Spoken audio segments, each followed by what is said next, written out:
vous aider à vous faire la vôtre. On refait le monde ce soir avec la rédactrice en chef de Causeur. Bonsoir Elisabeth Lévy. Bonsoir. Avec le psychanalyste Gérard Miller. Bonsoir Gérard. Bonsoir. Le président du think tank Sinopia. Bonsoir Alexandre Malafaille. Bonsoir à tous. Et le directeur adjoint de la rédaction du Figaro Magazine. Bonsoir Jean-Christophe Buisson. Bonsoir. La stratégie de la feinte. Après 7 heures d'attente pour connaître le nom du Premier ministre, Emmanuel Macron continue de faire tourner en bourrique les journalistes politiques. La nomination du gouvernement, ça sera donc demain à 15h. Normalement. En tout cas, moi, je serai là pour l'édition spéciale. J'espère ne pas attendre trop longtemps. Officiellement, pour passer au crible, donc, les situations fiscales et les éventuels conflits d'intérêts des élus, en tout cas. Mais ce n'est pas assez pour le monsieur propre de la République, Charles de Courson, tout à l'heure sur RTL. Alors, priorité à la moralisation de la vie politique, vous y croyez ou pas? Et puis, on va commenter, évidemment, ce Emmanuel Macron, maître des horloges, comme on dit. C'est vrai qu'il n'y a pas si longtemps que ça, pour François Hollande, on appelait ça un couac. Pour lui, on appelle ça maître des horloges. Sur les réseaux sociaux. Maintenant, on appelle ça une scie médiatique. Hein. Excusez-moi. Sur les réseaux sociaux, Benoît Galeret, bonsoir. Bonsoir. C'est vrai qu'on balance entre progrès ou enfumage, réactions diverses au tweet de l'un des plus proches du président, Christophe Castaner, assumer quelques heures de plus pour vérifier l'exemplarité du parcours des ministres pressentis. L'éthique est une exigence d'Emmanuel Macron. Ça me paraît sain de prendre ce temps nécessaire à la vérification. Ça évite des affaires comme Cahuzac. C'est du bon sens, ce Macron, applaudissait. Mais Georges de Grincé, vous avez oublié de faire cet exercice pour votre Premier ministre, il me semble. Transparence, lobbying, absentéisme parlementaire, le chef de gouvernement nommé par Macron a quelques zones d'ombre, lit-on en effet sur le site de l'Express. On notera que sans état d'âme, il a cumulé son emploi chez Areva et son mandat d'adjoint au maire du Havre, souligne Observatoire nucléaire, et les déclarations de patrimoine du Premier ministre n'existent même pas, il préfère en rire. Il a même reçu un blâme en 2014, hallucine Léo. Certains veulent croire qu'il a changé depuis. Tu parles, Charles, ça vérifie pas, ça négocie, ça tambouille, ça débauche, lance Fabien. D'autres, au contraire, voudraient plus. 5 ans, c'est pas assez, il faut remonter beaucoup plus loin, vérifier aussi les relations, les déclarations nauséabondes, homophobes, antisémites, racistes, etc. Et vous voulez aussi jeter un œil sur leur empreinte carbone, ce moque Arlette? Eh ben oui, c'est vraiment comme ça qu'il faut procéder. Ras-le-bol des erreurs de casting, lance Gontran. Oui, s'il faut la semaine, n'hésitez pas, prenez-la. On l'a payé trop cher, insiste Myrtille. Et merci de réhabiliter la notion de prendre le temps. Assez de ces médias et de ces politiques Kleenex, souligne Virginie. Rien ne sert de courir, il faut partir prudent, conclut Claire. Elisabeth Lévy, le changement, c'est maintenant. Ah oui, je sais pas s'il est maître des horloges, mais il est maître des micros. À voir comment il fait valser les journalistes. Enfin, valser. Enfin, des micros, on l'a pas vu, on l'a même pas perçu. Valser est très, mais valser est très exagéré pour faire le pied de grue. Mais c'est un dur métier, je dois dire. Et je trouve qu'il y en a assez de répéter. Au début, c'était une bonne petite blague. Maintenant, ça devient presque obséquieux. Non, mais pardon. Ceci étant. Mais là, il y a, en tout cas, on nous avance, en tout cas, une argumentation, l'argumentation ou un argumentaire. Oui, d'accord. Mais voilà. Je passe à votre sujet. Promis. Eh bien, ça me rend dingue. Alors, j'ai quand même une bonne nouvelle, c'est que je ne serai jamais ministre dans un monde où le découvert à la banque est un crime et le retard de paiement de quoi que ce soit une faute morale grave. Je ne serai jamais ministre. Les Français sont au moins délivrés de cette perspective. Mais avant l'exemplarité, c'était le génie, c'était éventuellement l'héroïsme, c'était, je sais pas, c'était Proust, c'était Mozart, c'était De Gaulle, c'était... Aujourd'hui, aujourd'hui, si vous voulez, on nous explique que la chose la plus importante du monde pour choisir des gens, c'est que ce soit qui gèrent comme de bons pères de famille.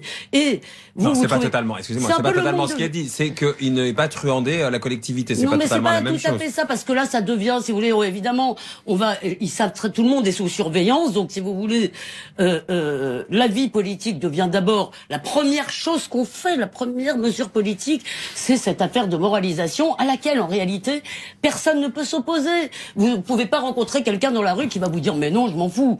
Mais honnêtement, je trouve que ce monde de surveillance a peut-être quelques avantages, mais moi, je préfère un monde où il y a peut-être plus de marlous, mais où on n'est pas complètement obsédé par le fric des autres. Ça me rend folle. Oui, cela dit, avant de commencer à parler de moralisation, c'est vrai que le premier sujet qui intéresse les Français quand même d'abord, c'est la compétence. Et donc c'est vrai que qu'on prenne quelques heures, il faut absolument qu'ils soient intègres, qu'ils soient propres sur eux, et qu'on ne retombe pas dans les affres des affaires qu'on a connues, et surtout ces écarts entre on le dit, on le fait, ces fautes de goût, ces fautes de quart qu'on a vu régulièrement, y compris sur un coiffeur qui a été payé 10 000 balles par mois. C'est vrai que tout ça, ça choque beaucoup les Français et à raison. Surtout pour ce travail. Mais ouais, enfin bon, après on peut peut-être rentrer dans le détail, mais c'est pas le sujet. Les Français, ils attendent d'autres choses. Ils attendent du résultat. Et là, il faut pas les décevoir. Le vrai problème, moi, qui m'interroge m'interroge toujours quand je vois la formation d'un gouvernement dans des délais aussi rapides, et quand on compare par rapport à des process dans d'autres pays, je me dis que quand même, en l'espace de 48 heures, d'arriver à fabriquer une équipe pour présider aux affaires du pays, alors certes, c'est peut-être que le gouvernement 1, mais quand même, ça m'interroge beaucoup. Il y a pratiquement aucune... Oui, mais visiblement, les contacts sont pas forcément tous établis. Il faut parler, il faut convaincre. Il y a les équilibres politiques qui sont en train de se nouer, parce que ce que joue Emmanuel Macron, c'est comme les séquences 2, c'est ce pile ou face. Est-ce que il va arriver, non pas avoir une majorité absolue avec les 289 députés En Marche, mais avoir une majorité de coalition capable de porter son programme? Est-ce qu'il peut aller transformer son capital de confiance naissant en un capital de confiance qui permet de réunir... Alors, on va en parler ça avec les animateurs de la droite, mais sur cette moralisation de la vie politique. Après, elle est indispensable sur un point fondamental, c'est que quand le peuple n'admire plus, il n'obéit plus. Et moi, j'aimerais vous rappeler une très jolie phrase de l'abbé Sieyès, dont on devrait se souvenir un peu en cette période de renouveau politique, parce qu'il était quelque part un peu fondateur de la réflexion du tiers-État. Il disait, la confiance doit venir d'en bas et le pouvoir d'en haut. Et cette confiance, il faut la restaurer. Donc, l'exemplarité, alors passe peut-être par de la moralisation, il faut pas qu'elle soit extrême, pas tomber dans les logiques suédoises où à un moment donné, pour une barre de chocolat, on perd son poste de ministre, mais il faut en tout cas que le politique se comporte de manière absolument exemplaire dans les prochaines années. C'est essentiel pour retisser le lien avec le citoyen. Alors, là où je vous suis d'emblée, répétons-le, c'est par exemple aux États-Unis, entre le moment où le président est élu et le moment où il prend ses fonctions, il se passe quand même un certain nombre de semaines, et pendant lesquelles, effectivement, il peut faire, sinon sa tambouille, en tout cas vérifier tout ce qu'il a à vérifier ou préparer la suite. C'est vrai que j'ai toujours été frappé de voir pourquoi est-ce que ça se passe aussi vite en France. Ça, c'est un premier point. Maintenant, cette histoire de moralisation, en effet, personne ne peut être contre. Il faut juste remarquer que risquent d'autant plus d'être malhonnêtes des gens qui ont effectivement ont beaucoup de sommes d'argent entre les mains, risquent d'être finalement plus corrompus des gens qui se situent dans une certaine échelle de la société. On parlera peut-être tout à l'heure de la société civile. C'est vrai que lorsqu'on est caissière dans un supermarché, on a relativement peu de chances d'être malhonnête, plus que quelques centimes, et parfois on est licencié pour ça. Je dis ça parce qu'après tout, le grand Lénine, qu'il me soit permis de le citer en cette période macronienne, disait qu'une cuisinière, il espérait devait pouvoir non seulement cuisiner, mais gouverner l'État. C'était son idée. Je suis d'accord qu'il ne l'a pas fait, mais moi je reste, on en parlera, je l'espère, je reste avec l'idée que la société civile, ça ne se limite pas aux banquiers, aux gens, aux cadres et aux chefs d'entreprise. On parle de Nicolas Hulot, on va en parler tout à l'heure, il n'est pas banquier, on parle de Laïla Slimani, elle n'est pas banquière, enfin donc on parle de... D'accord, pour l'instant on parle de ce que j'ai vu sur les candidats aux législatives. L'immense majorité des candidats aux législatives, ce sont des chefs d'entreprise, des avocats, des lobbyistes, des amis de classe, pour reprendre cette terminologie. Donc je veux dire que la moralisation, il faut être bien... Il n'y a pas un seul ouvrier et quasiment très peu d'employés. C'est pas parce qu'on est banquier qu'on est forcément amoral. Non, j'ai expliqué simplement que ce qui m'amuse juste, et je suis évidemment pour la moralisation de la vie politique comme tout le monde, qui m'amuse simplement, c'est... Pas comme Elisabeth. Voilà. Tout le monde. Mais Elisabeth n'est pas tout le monde, c'est quand même quelque chose que tout le monde sait. Merci, je le prends pour un compliment. Dans le même temps, je soulignais juste le fait que ce sont très souvent aussi des problèmes, sinon de riches, du moins de gens qui ont eu entre les mains les moyens de frauder. Ce qui n'est pas donné à tout le monde. Ne peut frauder que ceux qui, effectivement, sont dans une certaine catégorie sociale. Il y a plein de gens qui ne payent pas leurs impôts et qui Il y a des gens qui ne payent pas leurs impôts. Ils ne payent pas leur ticket de métro. Chacun dans le métro, c'est ça. Oui, il y a des gens qui fraudent dans le métro. Je considère chacun selon ses compétences. Chacun fraude selon ses moyens. Chacun fraude selon ses moyens. Et je dois dire que je suis relativement moins sévère pour ceux qui, effectivement, n'ont pas de ticket de métro, ce qui est mal, que pour ceux qui détournent quelques dizaines de millions. Jean-Christophe Buisson. D'abord, moi j'ai du mal à croire que ce n'est que pour cette raison-là de vérification fiscale des candidats que le gouvernement est reporté. Le gouvernement est reporté parce qu'il a du mal à le faire, ce qui est bien normal, comme on l'a dit tout à l'heure, parce qu'il y a un certain nombre d'équilibres à respecter, des équilibres sexuels entre hommes et femmes, des équilibres de parité plutôt que sexuel. De parité, bah oui, entre hommes et femmes. Oui, non, mais c'est quoi? Anatomie. C'est pas que l'acte sexuel. Non, c'est bien, mais bon, maintenant, c'est vrai qu'on est tellement prude, maintenant on est trop, il y a la moralisation de la vie politique. On est prude dans les propos, Olivier. C'est vraiment drôle cette réaction. En tout cas, il a dit sexuel. Je vais me faire virer, arrêtez. Finalement, Elisabeth a peut-être raison. Donc il y a tous ces équilibres de parité, si vous préférez. Ça y est, j'ai cédé. D'équilibre politique entre ceux qui viennent de En Marche, ceux qui viennent des Républicains, ceux qui viennent du PS, etc., ceux qui viennent du MoDem. Des équilibres des gens issus de la diversité. J'emploie des termes entre guillemets. Donc il y a tout ça qui lui pose évidemment problème. Mais par ailleurs, je pense que Emmanuel Macron se piège un peu lui-même parce que l'idée d'exemplarité, en fait, il pense à lui-même d'abord.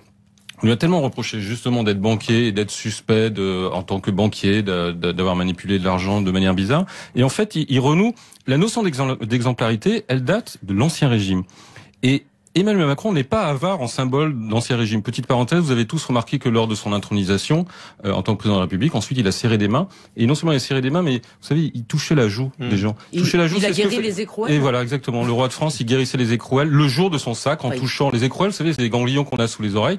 Eh ben oui, le roi te touche, Dieu te guérit. Symbole de rien, Jean-Christophe. Non, mais en tout cas, celui-là. Et pour revenir sur l'exemplarité, c'était une notion qui était propre au roi. Je ne dis pas ses ministres. Richelieu, Talleyrand étaient des gens corrompus, mais par ailleurs de grands hommes d'État. Ce qui ne veut pas dire que quand on est corrompu, on n'est pas un grand homme d'État. Je ferme la parenthèse. Mais en tout cas, le roi de France avait un devoir d'exemplarité. Il devait concentrer toutes les vertus pour créer les conditions de l'autorité, de l'ordre, de la justice, de la paix dans son pays. Et je pense qu'Emmanuel Macron, qui a dit un jour que la France ne s'était pas remis d'avoir coupé la tête à Louis XVI, n'est pas tout à fait étranger à ce genre de réflexion. On en reparle dans un instant, si vous voulez. Et on reprend notre débat sur la moralisation de la vie politique ce soir avec Alexandre Malafaye, Gérard Miller, Elisabeth Lévy et Jean-Christophe Buisson. Elisabeth Lévy, puisque vous êtes un peu la seule à être un peu dissonante dans ce débat. Finalement, qu'on admire les gens qui vont nous diriger et qui n'aient rien à se reprocher, ça paraît quand même assez logique. Mais il me semble que Jean-Christophe vient de dire quelque chose. D'abord, c'est que cette transparence cachait quand même peut-être beaucoup d'enfumage. Et l'idée que l'exercice du pouvoir doit se faire devant une vitre, si vous voulez, devant les journalistes, devant les Français, etc., est une idée complètement absurde. Jean-Christophe a cité, il a calculé pendant l'intercours que maintenant, il fallait 900 personnes exemplaires. C'est complètement, on n'est pas gouverné, le pouvoir, c'est pas la politique, c'est pas des petits seins. Arrêtons de faire croire ça aux gens. Donc, il y aura toujours les mêmes intrigues, les mêmes combines, il y aura peut-être sur le fric, ils vont être très très prudents, mais par ailleurs, arrêtez de faire croire que tout ce que c'est un peu une vision. Mais arrêtez de faire croire aussi que tous sont pourris, ils l'ont toujours été, et que c'est formidable. Je parle pas de pourri, je dis que l'exercice du pouvoir, je veux dire, n'est pas une affaire de petits seins et de vertueux. Non, mais pas non plus de gros salauds, donc choisissons un juste milieu. J'aurais aimé que vous réagissiez, que vous me répondiez sur une chose, c'est que vous avez l'air de penser que toute l'admiration des Français et la vôtre doit se concentrer sur une seule chose, la vertu. Jean-Christophe a cité deux personnes qui ont éminemment contribué à l'histoire de France, qui sont Talleyrand et Richelieu, qui, comment t'as dit que c'était autre temps, autre mœurs. Corrompus. Des corrompus. Autre temps, autre mœurs. D'accord. Peut-être, mais moi j'aimerais qu'on ait des Richelieu, peut-être. Je veux dire, tant pis, je suis prête à supporter un petit peu de... Moi, je voudrais juste poser une question. Je voudrais juste poser une question, parce que sur cette question de moralisation, quand même, on tourne autour du quoi. C'est quoi la moralisation? Et quand même, quand je vois, par exemple, la séquence qui a été présentée il y a eu 10 jours maintenant, où on voit Emmanuel Macron et François Bayrou dans un restaurant se parler et finalement filmer la vraie vérité de leur accord, et où Monsieur Bayrou dit qu'il ne demande rien, ou après on a Monsieur Macron qui dit il ne demande rien, et qu'on voit ce qui s'est passé vendredi dernier, on se demande ce que veut dire moralisation. C'est juste une question que je pose, évidemment. Et j'y ajouterais que dans ce grand projet de moralisation de la vie publique apparaissent par exemple l'idée qu'on peut pas faire plus de 3 mandats parlementaires français. En quoi c'est la moralisation de la vie publique? C'est du jeunisme, pas de la moralisation. Non, ça répond à un autre mais ça problème. fait partie de la loi. Oui, ça répond à la modernisation. Non, mais je pense que ça suppose... Non, parce qu'on laisse entendre que plus on est élu, plus on est sensible à créer des réseaux, etc. Non, ça veut dire qu'il faut renouveler. Il faut inscrire dans les gènes du système la fabrication du renouveau, sinon on voit bien les dérives, et la nature même de la nature humaine fait que la dérive, elle est consubstantielle de votre action. Si vous pouvez garder le pouvoir, vous le gardez. Alors là, l'idée, c'est de dire, il faut que ça se transfère, sinon c'est fini. Les élections et que les électeurs décident que les... Mais j'ai entendu une chose, est-ce que vous pouvez me le confirmer? Pourriez-vous me le confirmer? Est-il vrai que cette idée folle de faire signer ou prononcer un serment aux fonctionnaires courant? Ça, j'ai pas entendu ça. Donc vous avez entendu aux élus, ce serait très bien. Mais j'ai pas le sentiment, par exemple, j'ai pas le sentiment qu'Angela Merkel soit très corrompue depuis 4 mandats qu'elle fait, donc c'est pas... Et là, à un moment donné, vous faites le mandat de trop? Non, est-ce qu'on peut en tout cas modérer un peu le débat? On peut toujours rêver d'avoir de nouveaux personnages comme Talleyrand. En général, on a plutôt des élus comme ceux de Levallois, et donc il y a peut-être un juste milieu en la matière. Cela dit, sur la société civile, moi j'aimerais qu'on en parle, parce que c'est quand même... Vous me faites ma transition, la société civile, c'est dans un instant. Merci Gérard Miller. 38 ce soir avec Gérard Miller, Jean-Christophe Buisson, Elisabeth Lévy, Alexandre Malafaye, 15 ministres de droite et de gauche, En Marche donc, autant de femmes que d'hommes, et des membres de la société civile. Voilà le portrait de robot dessiné par Emmanuel Macron quand il décrivait son gouvernement des noms politiques, comme Nicolas Hulot, dont on parle beaucoup ce soir. Vous vous souvenez, Jacques Chirac, en 2002, avait déjà tenté l'expérience pour répondre au 21 avril. Francis Maire, je crois, à l'économie. Luc Ferry à l'éducation. Noël Lenoir aux affaires européennes. Claudie Aigneret à la recherche. Excepté cette dernière, tous ont été sortis 2 ans plus tard.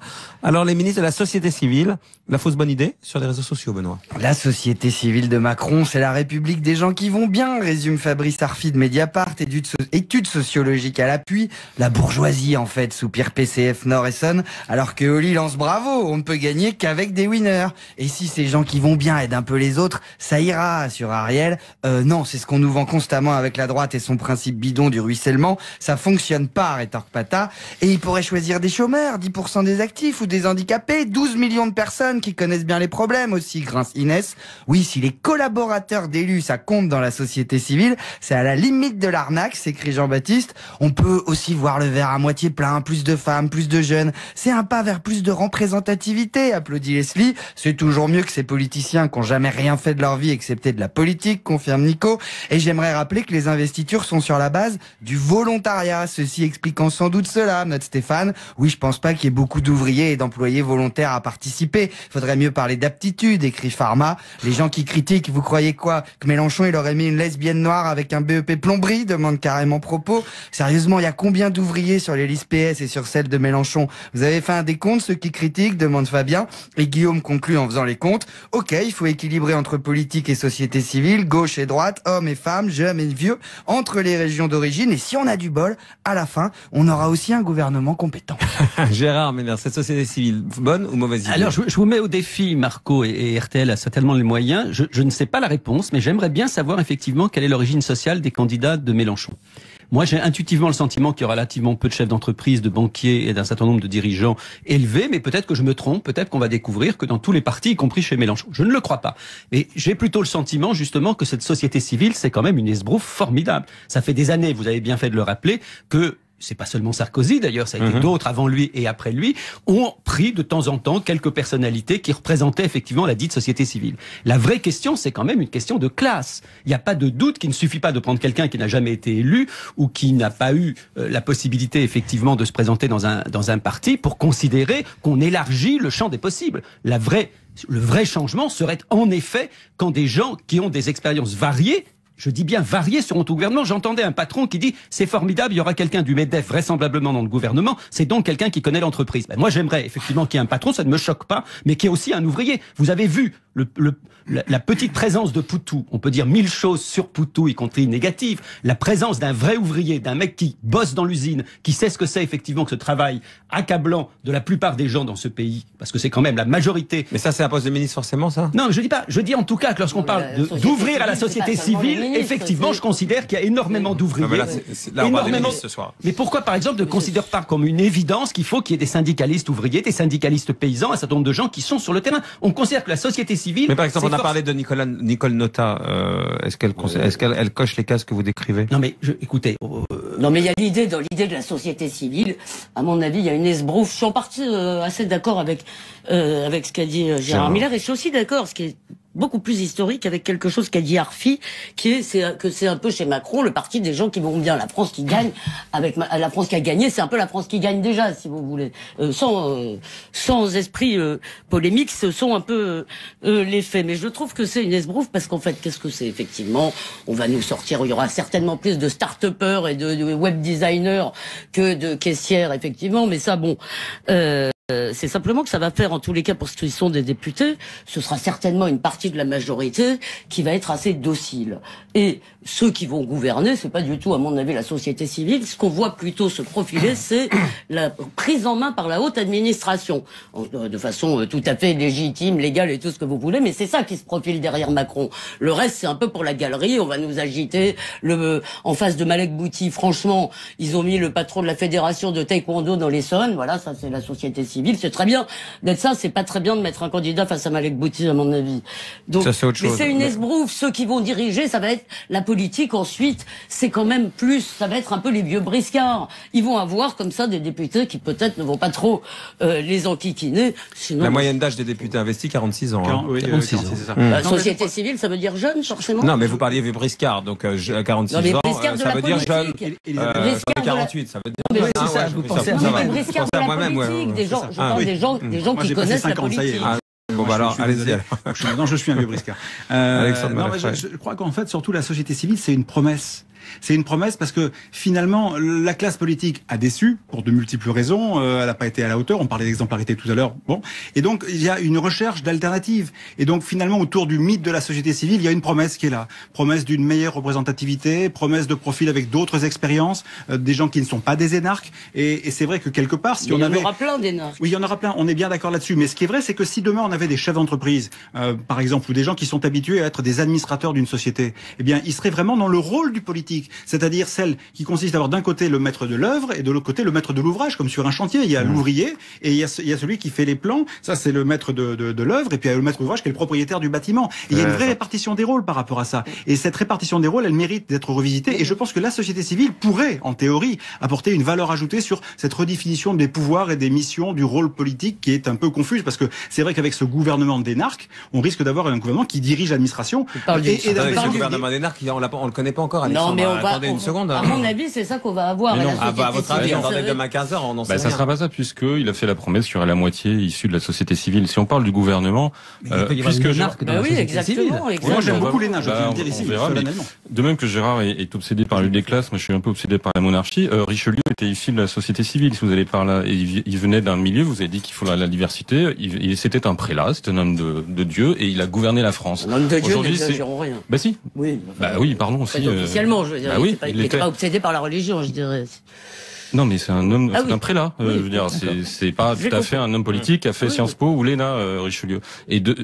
Pourquoi ils ont échoué jusqu'à maintenant Parce qu'ils étaient seuls au milieu d'autres politiques. C'est-à-dire que parce que vous avez parlé de Chirac, mais on peut remonter, Servan Schreiber ou Schwarzenberg sous Mitterrand. Raymond Barre, je vous rappelle, il était prof d'économie quand il était choisi comme Premier ministre. Il venait de la société civile. Sauf que après, il est devenu un homme politique. Voilà. Ouvrier, Bérégovoy, bien sûr. Mais il avait fait la politique avant. Il avait fait la politique avant. Ce que je veux dire, c'est que ils ont souvent échoué parce qu'ils étaient isolés au milieu de vieux requins de la politique. Le pari d'Emmanuel Macron, et moi, pourquoi pas, c'est de se dire, on en met autant que des politiques, c'est-à-dire qu'ils seront en force et qu'ils ont les moyens de résister à toutes les combinaisons qu'il peut y avoir de la part de vieux briscards, comme vous disiez, de la politique. Donc c'est un pari qui, encore une fois, a existé sous l'Ancien Régime, et pour cause, parce que ceux qui étaient ministres n'étaient pas issus d'école d'administration, de Sciences Po, parce que ça n'existait pas, et ils n'ont pas été maladroits en politique. Une anecdote en vitesse, c'est ce qui s'est passé en Alsace. Il y a, sur le site du Point, il y a un très bon papier qui raconte comment Mathieu Dischinger, qui dit, depuis le début, j'ai fait la campagne En Marche, j'ai quitté mon parti, ça fait 2 ans que je sillonne le pays, je suis là depuis 2014, et le type, il s'est fait larguer en 2 jours, il était candidat normalement, parce qu'il a fallu mettre un bérouiste. Donc, je veux dire, voilà. Ça arrive. Non, mais ça arrive, mais qu'on arrête tout ça marche. compte de fait 2 secondes. La société civile, comme d'ailleurs des ministres politiques, comme un Premier ministre qui a une courte expérience de la vie politique, en tout cas au niveau gouvernemental, c'est le cas du Premier ministre actuel, ça marche si on a des gens qui sont très compétents et capables de prendre la mesure des problèmes. Ça, c'est ce que et de diriger des administrations. Et donc de parler avec les directeurs d'administration et d'être capable d'avoir le niveau sur eux, en tout cas sur la vision politique. En tout cas, il avait l'ambition de fracturer la droite. Emmanuel Macron, manifestement, il n'est pas loin d'y arriver. Alors Miller et Alexandre Malafaille, en attendant l'éventuelle entrée d'autres républicains au gouvernement, la prise de garde d'Édouard Philippe continue donc de faire des remous après l'appel de quelques élus de droite, dont NKM, Thierry Solaire, Benoît Apparu à saisir la main tendue du président. Un contre-appel est en préparation. Ce matin, François Baroin, le chef de file de la bataille des législatives, dénonçait ce que propose Emmanuel Macron. C'est du dynamitage, ce n'est pas une recomposition politique. Alors, selon vous, Emmanuel Macron peut-il gagner son pari, tout changer? La droite aussi et la gauche peuvent-elles s'en remettre, selon vous, sur les réseaux sociaux? Mais c'est pas une main qui leur tend à la droite et à la gauche, c'est un bâton de dynamite, lance en effet JP, et beaucoup s'en félicitent en fait. C'est tant mieux, le dieu politique reconnaîtra les siens. Arrêtons de culpabiliser et de s'excuser, lance Lizzie. Bien joué le dynamitaire. Mais gouverne-t-on sur un champ de ruines, s'inquiète tout de même Philippe. Macron va-t-il être jugé par l'opinion comme un abatteur de frontières ou comme un politicard manœuvrier, se demande Jean-Paul. C'est pas le tout d'être un dynamitaire. Est-ce qu'il sera un bâtisseur, lance encore Edith. Oui, il va restaurer la fonction présidentielle abîmée. Il a tous les atouts pour réussir, croit Lazare. Attention, prévient en revanche Zora, Macron œuvre à un parti unique face à l'extrême droite. S'il échoue, nous aurons l'extrême droite, irresponsable, dangereux, dit-elle. Me de NKM à Ciotti, ce parti n'est qu'une union de façade, s'amuse Marc. Oui, si la droite avait eu une charte éthique qui aurait empêché Fillon de rester malgré tout, on n'en serait pas là, grince Santi. Évidemment, Macron n'est pas le diviseur, c'est le produit de la division, assure Jordan. Tant mieux, le culot paye et payera. Quelle chance d'avoir du sang neuf et jeune, soutient enfin Péril. Alexandre Malafaye, une nouvelle vie politique a démarré depuis dimanche dernier. Oui, ça c'est sûr. Il y a 3 enjeux en fait pour Emmanuel Macron. Le premier enjeu, c'est de produire du résultat avec un appareil de gouvernance, un appareil politique qui est vieillot, qui est bloqué, qui est vétuste. Le deuxième enjeu, c'est qu'il n'aura pas de majorité avec ses 289 députés. C'est pas possible. Il peut pas partir de zéro et avoir 289 de la République en marche. Enfin, on lui a dit la même chose pour dire qu'il pourrait pas être président de la République sans parti derrière lui. Là-dessus, je le rappelle. Oui, mais je faisais partie de ceux qui, il y a quelques temps déjà, pensaient qu'il avait une vraie chance. Donc voilà. Mais bon. Oui, enfin une fois que Fillon a été dégommé, une fois que François Hollande a renoncé, ils ont été nombreux à ce moment-là. Finalement, lui trouver une vraie chance. Récemment, c'est vrai. Mais rappelons que Marco y croyait depuis le début. Souvenons-nous qu'on était quelques-uns quand même à dire qu'il cochait toutes les cases dès le mois de juin ou juillet l'année dernière. Bon, mais cela dit, donc cette majorité-là, quand même, ce sera très difficile. Je suis prêt à prendre un pari à l'antenne avec vous qu'il n'aura pas 289 députés République en marche. En revanche, il y a un véritable enjeu, c'est le troisième, c'est qu'on a un pays qui est dans un état qui est dramatique quand même. Faut dire les choses comme elles sont, en tout cas traversé par des fractures très profondes. Et on fait quoi par rapport à ça? Et la droite, dans ce contexte-là, a une responsabilité absolument essentielle. C'est-à-dire que soit elle joue pour avoir la cohabitation et pensant qu'elle peut gagner, je n'y crois pas non plus. Soit elle joue pas placée, elle joue la coalition dans une logique de gouvernement d'intérêt, d'utilité publique. Pas n'importe quelle droite, une partie de la droite. Oui, mais ça a du sens. Il y a un besoin de gouvernement d'union nationale, je mets des guillemets parce que c'est pas forcément le même contexte, mais à un moment donné, on se retrousse les manches et on y va ensemble pour faire ce qu'il faut faire pendant les quelques années qui s'ouvrent. Mais tout le monde n'est pas d'accord sur ce qu'il faut faire. Oui, mais il y a quand même un consensus sur un certain nombre de mesures que la droite et la gauche sont prêts à partager. En tout cas, si on le fait pas, s'il n'y a pas cette intelligence collective qui transperce un peu les lignes, qui traverse les lignes, on va reprendre nos vieux démons et on fera rien. Et après, c'est effectivement un parti de rupture qui prendra la main par après. Jean-Christophe? Je suis moins optimiste que vous, mais je suis moins optimiste et en même temps je le suis parce que je pense que cette explosion de la droite qui s'annonce est peut-être une bonne chose finalement pour la droite, parce que la droite au sens très large vit sur une ambiguïté depuis des années. Avec des conflits internes permanents, on va en vivre quelques-uns dans les heures qui viennent, qui vont s'accumuler, et que finalement il y a vraiment plusieurs droites, et que on va sans doute revenir vers, ça fait plusieurs fois que je dis ici, vers un système avec le RPR, ce qui était le RPR, l'UDF et RPR. Le RPR aujourd'hui c'est devenu le Front National d'une certaine manière. Les idées que portait le RPR il y a 30 ans ont été abandonnées par la droite dite classique, et voilà, la droite populaire, avec un peu de social quand même, et ont été captées essentiellement pour le Front National. Donc c'est la droite Wauquiez, celle-là, c'est ça? Oui, absolument, c'est la droite Wauquiez, mais qui est évidemment incompatible avec la droite qui va effectivement soit se coaliser, soit cohabiter d'une manière ou d'une autre avec la République en marche. Donc ça va être la clarification de la droite. Ça va être la clarification, mais je pense qu'elle est nécessaire et qu'elle est peut-être saine, parce que de toute façon la droite a perdu la présidentielle, c'est une énorme claque, et elle mérite d'une certaine manière de se recomposer. Elle a besoin de se recomposer, sinon s'il reste sur cette ambiguïté, elle reperdra à nouveau des élections. Barouin, vous le mettez où là dans votre composition de la droite? Barouin, il essaye d'être Premier ministre pour faire une cohabitation, parce que il a repéré que dans le programme de droite une qui est plus radicale que l'autre. Justement, pour l'instant, c'est le pari de maintenir les choses en l'état. Il a pas fait le choix. Ouais. Il a passé vraisemblablement un accord avec Wauquiez pour laisser le parti à Wauquiez pour 2022, et que lui, pendant ce temps, il gouvernerait sous l'autorité évidemment du président Emmanuel Macron, mais avec un programme qui, d'un point de vue économique, n'est pas si éloigné que ça de la République en marche. Donc c'est jouable. Il y a un point commun entre Macron et Mélenchon, et ce point commun, je veux le à la fin du nom. Mais non, c'est que l'un comme l'autre ont le sentiment que droite et gauche ne sont plus des signifiants qu'on peut utiliser comme on les a utilisés pendant des années. Aujourd'hui, il est parfaitement clair.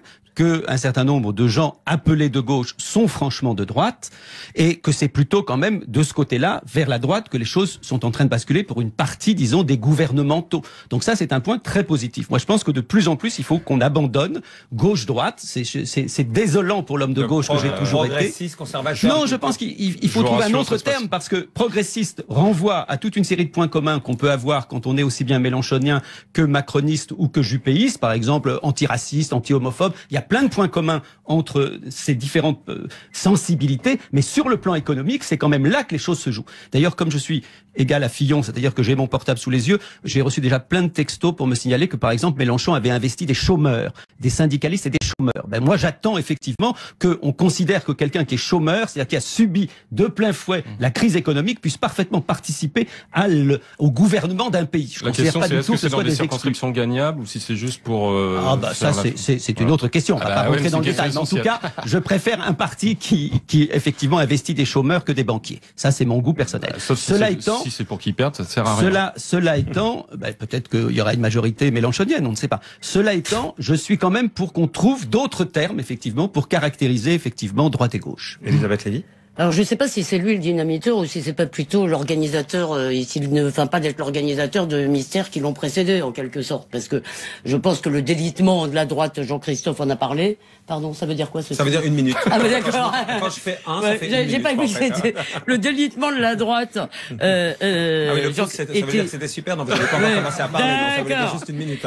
Le délitement de la droite, il avait commencé pour des raisons de cohérence idéologique qui devenaient absolument impossibles à tenir, parce qu'il y a trop de différences entre les gens, et à mon avis, au Parti Socialiste, c'était à peu près la même chose, leur tour viendra. Simplement, juste pour répondre peut-être avec plus de distance à votre question, j'ai commencé mon papier en disant le système est mort, vive le système. Et le système, c'est pas pour moi une coalition un complot de forces mauvaises, ce sont des pouvoirs économiques, des pouvoirs culturels et intellectuels qui impriment en quelque sorte leur marque. Le parti des gens qui savent ce qui est bon pour nous un peu.